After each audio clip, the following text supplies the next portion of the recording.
प्यारे दोस्तों, ये कहानी एक सीसापुर नामक जंगल की है। जिस जंगल में आज मीनू चिड़िया की शादी होने वाली थी, लेकिन मीनू चिड़िया तो किसी और को पसंद करती थी, इसीलिए वो इस शादी में बिल्कुल भी राजी ना थी। अरे आज मेरे माता पिता मेरी जबरदस्ती शादी करवा रहे हैं। अब मैं क्या करूं? मैं ऐसा करती हूँ, मैं यहाँ से भाग जाती हूँ।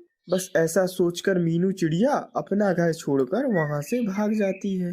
दूसरी तरफ जब थोड़ी देर के बाद बारात मीनू चिड़िया के घर में आती है, तो मीनू चिड़िया तो वहाँ पर होती ही नहीं है, जिसके कारण बारात में आए हुए सभी पक्षी मीनू चिड़िया की माता पिता को बहुत खरी खोटी सुनाते हैं और उन्हें कहते हैं कि तुम्हारी बेटी तो भगौड़ी है, वो घर छोड़कर भाग गई है। ऐसी बातें सुनाकर सभी बाराती वहाँ से चले जाते हैं। बस फिर क्या था, बेशक कड़वी बातें मीनू चिड़िया के पिताजी नहीं सुन पाते हैं और उनकी मृत्यु हो जाती है। दूसरी तरफ मीनू चिड़िया जिस कौवे को पसंद करती थी, वह उसके घर पर आ जाती है। तभी मीनू चिड़िया देखती है कि वह कौवा तो किसी दूसरी चिड़िया से शादी कर चुका है।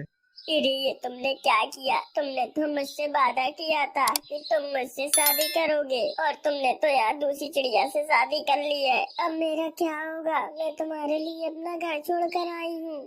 फिर क्या था, वे कौवा भी उस मीनू चिड़िया को अपने घर से बाहर भगा देता है। अब मीनू चिड़िया पूरे ही जंगल में इधर से उधर भटक रही होती है। उसे कुछ भी समझ नहीं आ रहा होता कि अब वे क्या करे। फिर काफी देर बाद मीनू चिड़िया थक हार कर एक दरख्त पर बैठ जाती है। अरे ये सब क्या हो गया? ना जाने मुझसे कितनी बड़ी गलती हो गई। अब मैं चाहकर भी इस गलती को नहीं सुधार सकती हूँ। अब मैं अपने घर में भी वापस नहीं जा सकती। अब मैं क्या करूँ? मेरे पास तो रहने तक की भी जगह नहीं है और तो और वैसे भी मौसम कितना खराब चल रहा है। अगर आंधी या तूफान आ गया तो मेरा क्या होगा? फिर थोड़ी ही देर के बाद मीनू चिड़िया की दोस्त कोमल चिड़िया उसके बराबर में आकर बैठ जाती है। अरे कोमल, तुम और ये तुम्हारी बेटी है, बहुत ही खूबसूरत है ये। लेकिन मुझे एक बात बताओ, ये इतनी कमजोर क्यों है? इसे क्या हुआ है?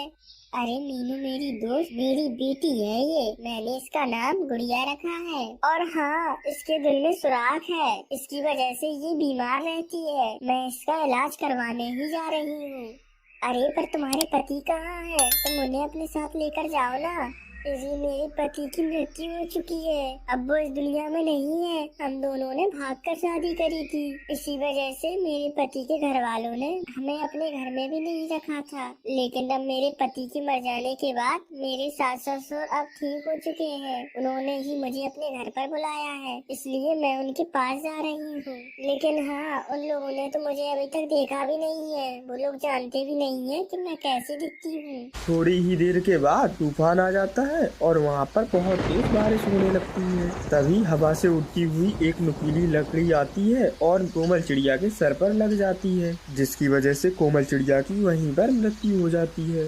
अरे मीनू, मुझे लगता है अब मैं मरने वाली हूँ। तुम मेरी बेटी का ख्याल रखना। तुम उसे मेरे सास ससुर के पास ले जाना। ऐसा कहकर कोमल चिड़िया मर जाती है, लेकिन अब मीनू चिड़िया और ज्यादा परेशान हो जाती है। अरे मैं क्या करूँ? मैं अपनी दोस्त को छोड़कर कैसे जाऊँ यहाँ से? मुझे कुछ भी समझ में नहीं आ रहा है। फिर क्या था, मीनू चिड़िया कोमल चिड़िया बनकर अपने सास ससुर के पास चली जाती है। मीनू चिड़िया के साथ छोटी बच्ची देखकर उसके सास ससुर समझ जाते हैं कि ये आखिर उसकी बहू है। फिर वे लोग अपने घर में उसे रख लेते हैं। लेकिन मीनू चिड़िया से इतना बड़ा झूठ नहीं बोला जा रहा था। वे चाह रही थी कि वे सबको सच बता दे, लेकिन वो बच्ची की परवरिश करने के लिए कुछ भी नहीं कहती है और वह खामोश रहती है। फिर ऐसे ही 1 साल के बाद गुड़िया बड़ी हो जाती है। अब मीनू चिड़िया सोचती है यही सही वक्त है अब सबको सच बताने का। फिर मीनू चिड़िया सच बताने के लिए अपने सास ससुर के पास जाती है, तो उसके सास ससुर आपस में ही बात कर रहे होते हैं।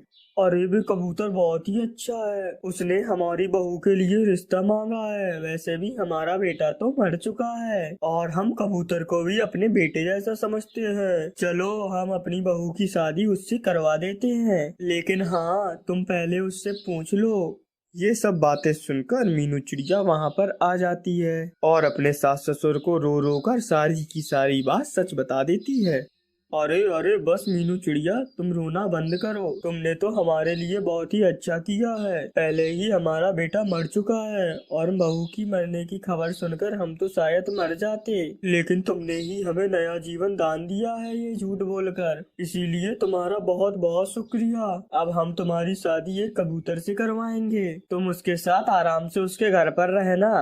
फिर क्या था, मीनू चिड़िया की शादी उस कबूतर से हो जाती है और मीनू चिड़िया खुश रहती है।